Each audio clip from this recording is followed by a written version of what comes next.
I'm putting a red flag on Wednesday. Little things that happen now are going to have greater bearing on the future than you might think. Your phone will hypnotize you with memories. Look at this.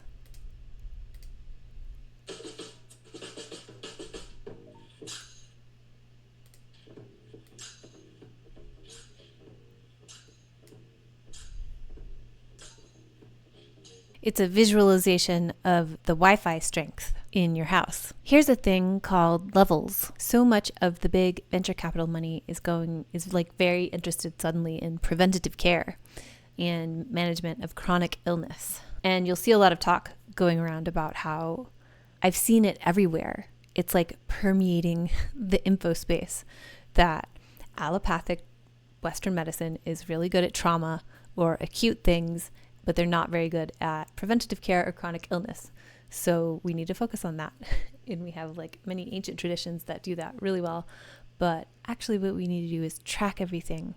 So this is a company that helps you understand how food affects you, which obviously is interesting.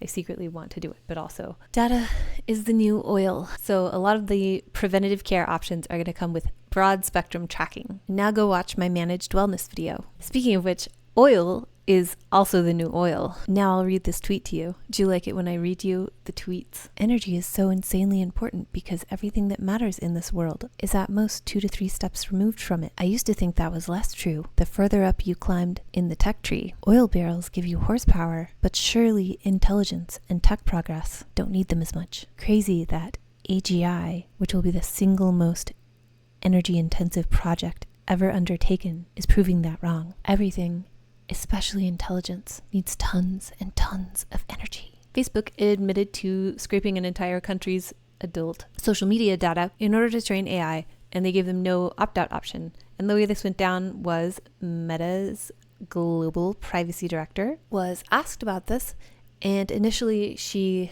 said no. She rejected the claim. However, after a senator pressed her on the issue and said, basically, you do scrape everyone's data and you don't offer an opt-out option, she said, that's correct. Or some, I don't know if she said that's correct. But this article was published Tuesday, September 10th. That night, Mark Zuckerberg sat down to an interview in a stadium where the main takeaway was he's done apologizing. It was mostly about the fact that he feels now he may have taken too much responsibility for going on with elections.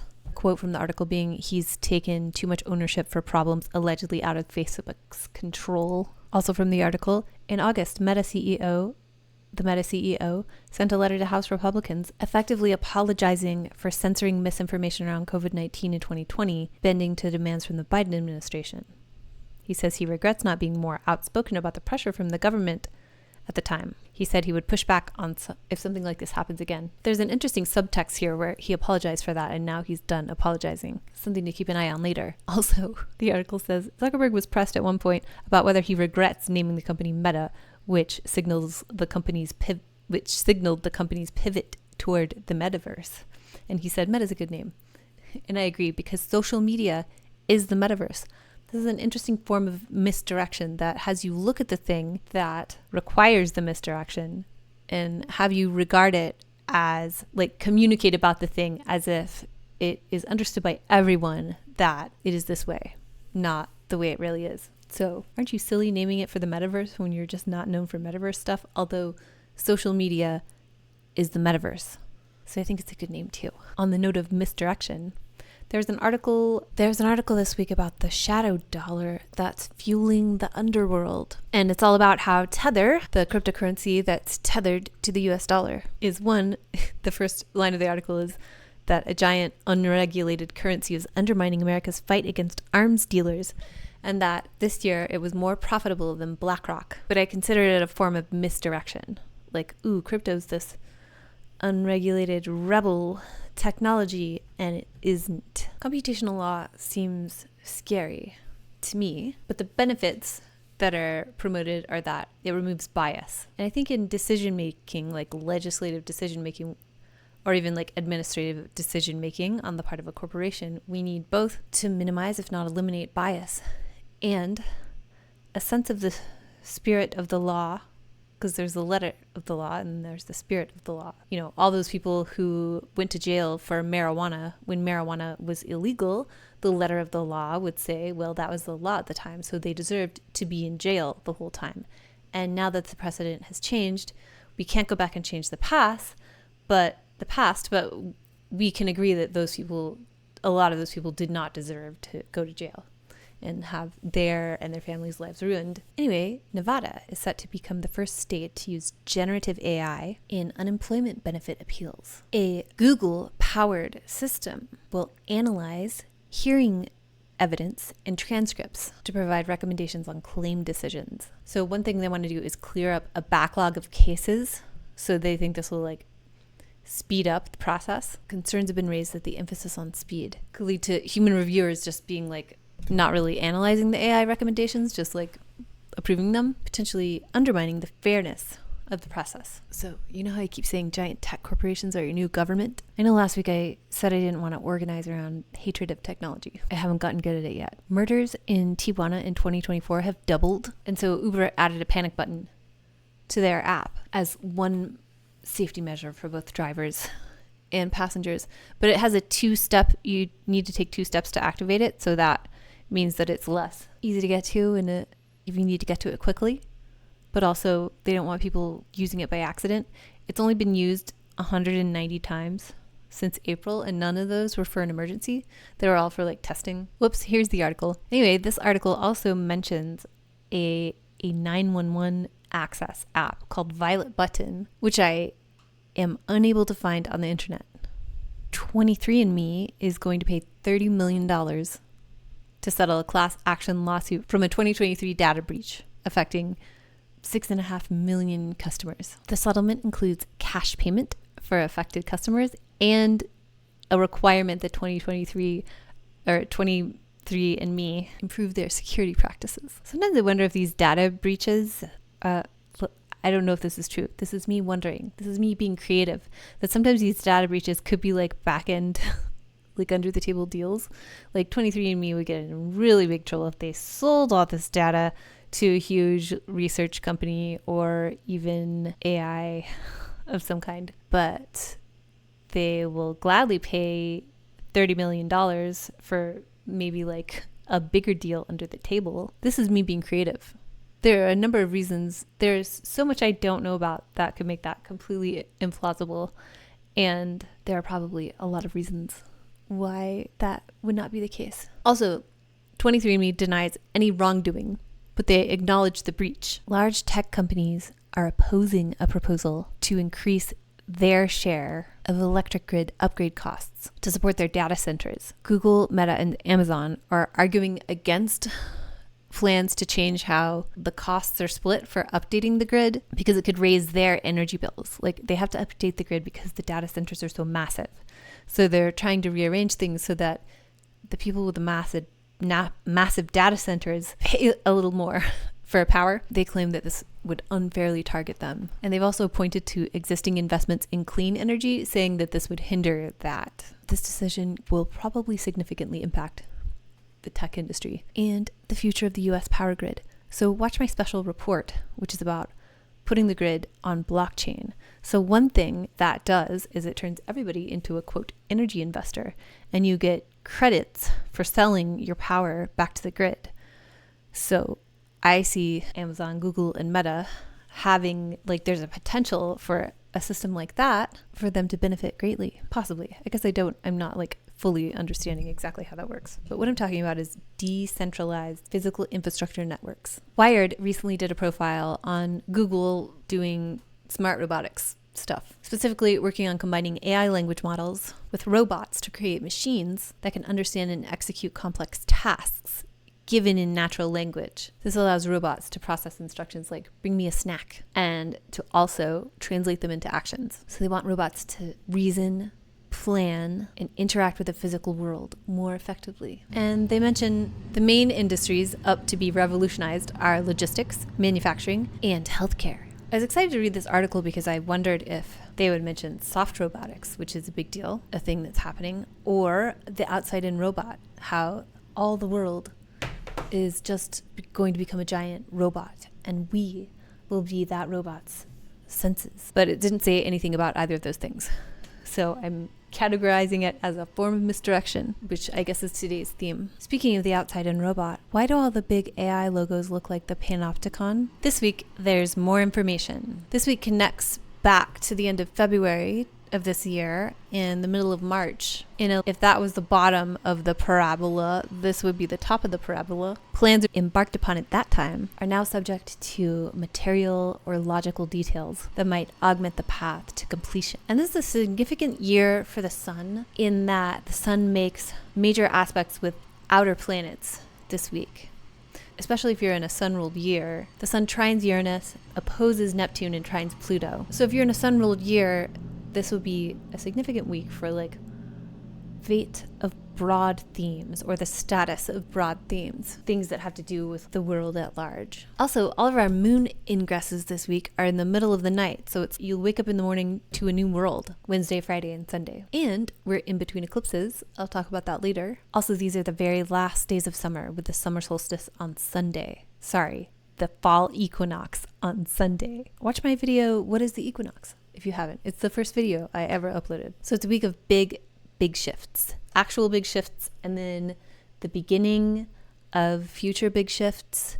Little things that happen now are going to have greater bearing on the future than you might think. Monday is pretty simple, except the larger quality of the time is not all that simple. First thing Monday, the moon enters Pisces, and most of the first part of the day it applies to a trine with Mars in Cancer. The first part of the day could be productive. You have access to energy, although the reasons why you have access to energy could be a little primal or raw and or maybe a little burdensome. The second half of Monday is concerned with the moon applying to an opposition with Mercury and then a conjunction with Saturn in Pisces. So back a couple weeks ago, September 3rd, when the moon in Virgo was plying to an opposition with Saturn in Pisces, I was saying how I liked that opposition because the moon in Virgo and Saturn in Pisces feels kind of helpful and constructive. But now the moon is in Pisces with Saturn opposing Mercury, ruler of Virgo. It just got off opposition with the sun, Saturn did. So the combination of aspects on Monday sort of reverberates things that were happening around September 1st through 4th when the moon was in Virgo, and also the events of tomorrow night, which is the eclipse. So Monday is simple, but it's like setting up things and it's augmenting things that may have been put into place September 1st through 4th. But again, I think it could be constructive, like you're confronted with heavy responsibility, but you have access to the resources that will help you to be able to fulfill this role. Could be way worse. So take this seriously, take Monday seriously, take the fact that you might have options on Monday seriously, like take the facts seriously on Monday. Take the opportunity to be analytical seriously on Monday. Because the moon in Pisces, the moon is in Pisces, so the eclipse hasn't happened yet, but we're like dancing around the subject matter. The moon is very full. It's scheduled for an eclipse tomorrow, and tonight will be the fullest waxing moon. So tonight is a full moon, waxing to fullness. And after sunset tomorrow, the moon will be full but waning and will be in between eclipses, which is normally a period of heightened emotions. And dominoes you tip over at that time will have much grander implications than you could possibly imagine. Like your offhanded, emotionally charged declarations in between eclipses, you won't be able to take it back. But if it happens in the heat of the moment, like that's what was supposed to happen, and it was something like a bit of your shadow self that needed to come to light, so it would have come to light somehow, no matter what. Be careful, but also if something happens, don't worry about it. That's what needs to happen. But times in between eclipses are often like, if I'm being an astrologer here, they could be considered a dangerous time. Not a time to wring your hands and never go outside, but just this is a good time to cultivate your awareness practices. Are you meditating? Are you doing your written gratitude practice like I suggested in my Jupiter and Gemini video? Have you watched that yet? Tuesday starts out optimistically, although you might access that optimism only through a healthy sense of challenge, or a desire to socialize or otherwise tinker with information or mess with the logic board could be impeded upon by a need to chill and dream, or you're just too tired, or you are partaking of intoxicants of some kind that keep you from acting on curiosity, more informationally charged affairs inspiring affairs. So today is a full moon, Tuesday is a full moon in Pisces, but it's a lunar eclipse. And it's a sneak preview. Are the nodes, the calculated points that we use to mathematically predict when eclipses are going to be, those are still in Aries and Libra right now. They don't move into Pisces and Virgo until January of next year, of 2025. But a lunation is considered an eclipse when I think it's 18 degrees away from the nodes. So this counts. And this lunar eclipse is also configured to Uranus. It's a sextile, so it's not as unsettling as it could be, but it still could be like surprising. And this marks the prologue for a story that officially begins in January of 2025 and runs through summer of 2026. It also marks the culmination of activities that began around this past March of 2024, around the middle of March. Whatever you began working on in the middle of March is probably going to reach a crescendo, depending on your chart, of a much larger magnitude than you could have possibly imagined. And its ramifications will ring out over the next year and a half. So whatever the nodes shifting into Pisces and Virgo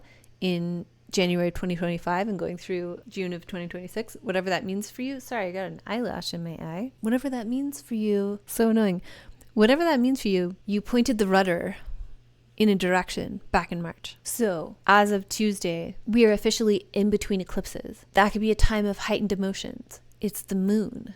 The nodes, they're the nodes of the sun and moon. And the moon in astrology represents our emotional attunement, our body. So this time could be unpredictable. It's also configured to Uranus. It can be a time of heightened emotions. It's a better time to be introspective and patient than to take rash actions. But if you do, it's something that's been lying dormant for a while, and it was time for it to come out. Big decisions that you make during this time have the potential to change your life in unexpected ways. And so if you do make a big decision during this time, if you can, sometimes the eclipse just forces you to do something really different with your life. And sometimes things that feel disturbing and unsettling at the time end up working out, like being the best for us in the long run. But if you do if you do make a big decision during an eclipse and you have the opportunity to wait until after October 4th, October 2nd, just to see if you feel any different, or if something disturbing happens or you get a disturbing piece of information, if you have the time to wait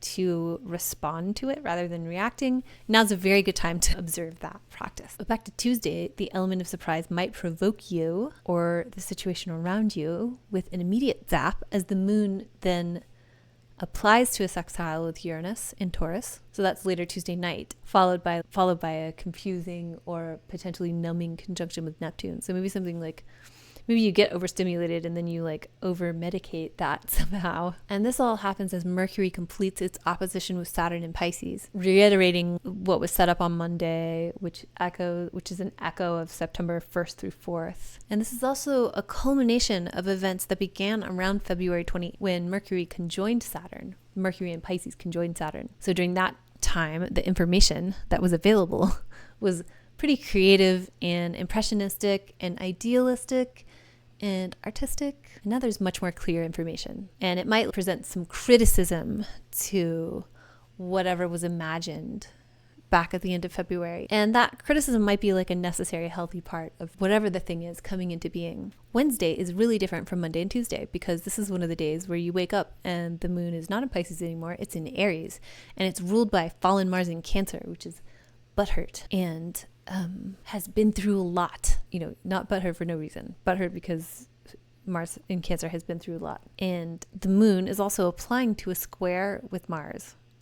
So very aggro day, Wednesday. It could be argumentative. It could be just volatile in other ways.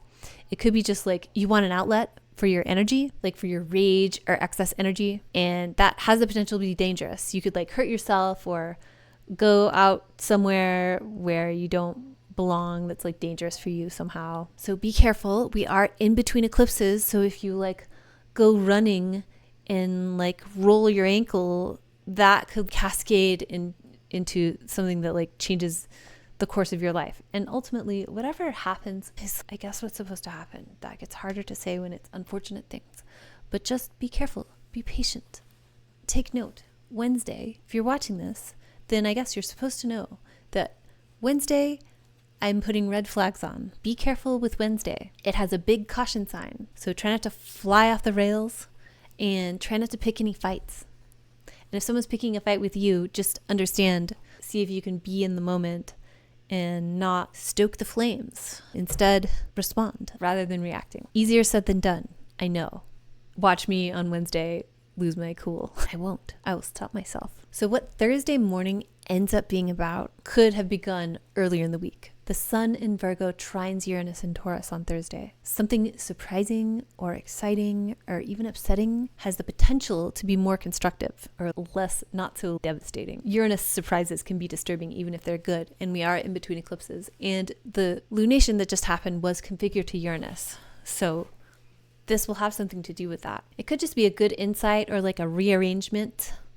Resources. Also, the sun conjoined Uranus back on May 13th.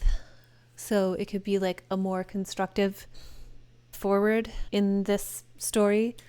Something beneficial helps move the Sun-Uranus narrative along, whatever that is for you, if it's important for you this year. But this rearrangement of like material concerns has something to do with what will unfold over the next approximately 2 years because of the nodes moving into Virgo and Pisces. So Thursday, the moon is still in Aries, but past the North Node and past Mars, which is better, and applying to Jupiter and Venus, which is much better.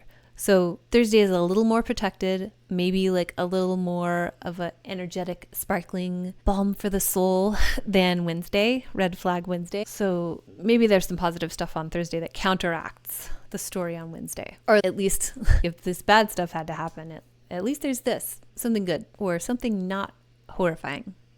Maybe, how about that? Late night activities, however, on Thursday could feel strained and haunted. I said I'd be using that word a lot while Pluto's in Capricorn this one last time for the next like almost 300 years. I say this because the moon in Aries, ruled by fallen Mars, is applying to Pluto in Capricorn late at night, and it's a square, so that sounds rough. Maybe go to bed early on Thursday to avoid that. Sleep through it. I don't know that you could avoid it entirely if your chart is like pointing to it heavily right now. If you don't know how to read your own chart, or if you don't know if your chart is pointing at it heavily, you can get my course on how to read your own chart at voyage.earth. It's a free course. You just sign up for my emails, which you will like. And if I start writing them again, I've been very light on the emails lately, but they're all I care about. So I got to get back to that. I forgot to press the button for Thursday. So if you have moved to this point in the video to look for Thursday, you're going to have to rewind and just listen on Wednesday anyway, because Wednesday and Thursday, the moon is in Aries, so they could be considered as like one. Friday and Saturday feel different. Friday, you'll wake up and the moon will be in Taurus instead of Aries. Thank God, no longer squaring Mars. So the moon in Taurus, that slows things down. They're a little bit less crazy, although Uranus is still in Taurus, so less crazy, but still crazy in a different way. And Uranus, the moon, the eclipsed moon was configured to Uranus, remember? So you can't escape this week. And the moon applies now to a sextile with Mars all day instead of a square. I think of this as you've set out in search of food, but either hunting is ugly and unsettling and very primal and violent, or like to get food you have to kill. Perhaps it's good, like you accomplish something, but it's also like how the sausage is made. Or everything at Whole Foods or wherever, everyone feels like your enemy, but you successfully complete the shopping trip. Friday just you have the energy to carry things through and materialize things, but it's a little, again, like raw, primal, potentially violent, like necessary violence. And the sun opposes Neptune today. So back in the middle of March, you were able to see an ideal or an apparition of the way something is. Maybe that gave you actionable information at the time, or you got some insight about things normally not seen. But now there's more information, and there's more like real information, and that could change how you move forward. Or it could even change like your desired result. A critical eye on things could alter where you ultimately feel you need to go, or it could alter any insight you might have gained in the middle of March. Or perhaps you were subject to some sort of deception in the middle of March that now you can see clearly because you have real information. Sometimes when we want things, or we want things to be a certain way, we can't see the real information. So maybe take the time to consider some things deeply now that you have real information. Or if you feel confused by a take someone else has brought to you, make sure you take the time to sit with the rational information that you have. And to make things a little more complicated or more difficult to sort out, Mercury is squaring Jupiter today. And it's exalted Mercury squaring Jupiter, also in Mercury's sign, so it could be way worse. But clarity or decision making could be extra annoying, or excitement around something informational could be at odds with what the actual information is and what needs to be acted upon. Or it could be like excitement about like consensus, like what everybody can agree on versus what the facts actually are. So any lofty plans you had back in the late winter, early spring could be getting like a hard dose of reality. So even if it doesn't feel great, or like it feels a little, maybe you realize your beliefs are need to change, it's probably a better way. You're probably being exposed to a better way. And you could also have access to the power to move in a more constructive direction, because the sun is also trining Pluto in Capricorn, which goes exact on Saturday. And again, Pluto's back in Capricorn. This has been like a long story, like going on since 2008. But you have access to something that you've been working with for a long time, in whatever the Capricorn part of your chart is, that gives you the power to move through, or the power to surreptitiously wield control of a situation unbeknownst to others. I'm not saying that's good. That's not always a good thing. Saturday is the last day of summer, and Saturday also seems good for knowledge work. It's good if you need to get through something conceptual and detailed, as long as it's creative and as long as it could benefit from something unexpected. It's not like a 100% rational day. You might want to rewind if you are coming to this point looking for Saturday. So there's potentially a lot of power and influence available on Saturday, but I'll get to that in a minute. Saturday is a good day for lateral thinking. Option A and option B, but there's a woman in a red dress. The moon trines Mercury and conjoins Uranus. So take advantage of the electricity, but be safe. Anyway, a lot of maybe power and influence available to you on Saturday. And whether that's yours to wield or someone else's depends on your chart and the houses Virgo and Capricorn. And the moon makes contact with Neptune and Pluto in the middle of the night.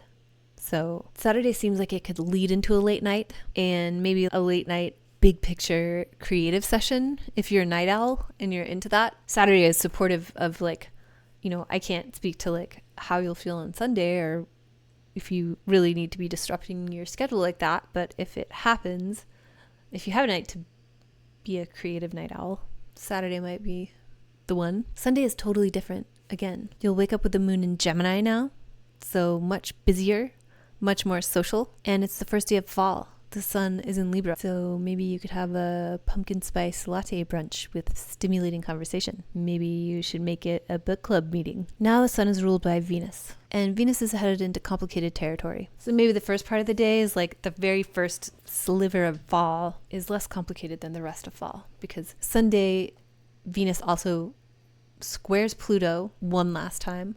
Venus in Libra squaring Pluto in Capricorn. That won't happen again for like 300 years.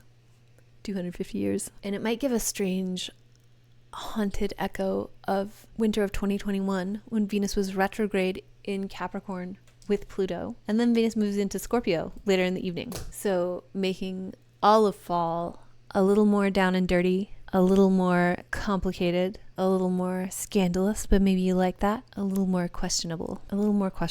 Remember, maybe Venus in Scorpio is when you end up with a weird spatial animation sex tape that was leaked because your Wi-Fi is a camera that can see through walls.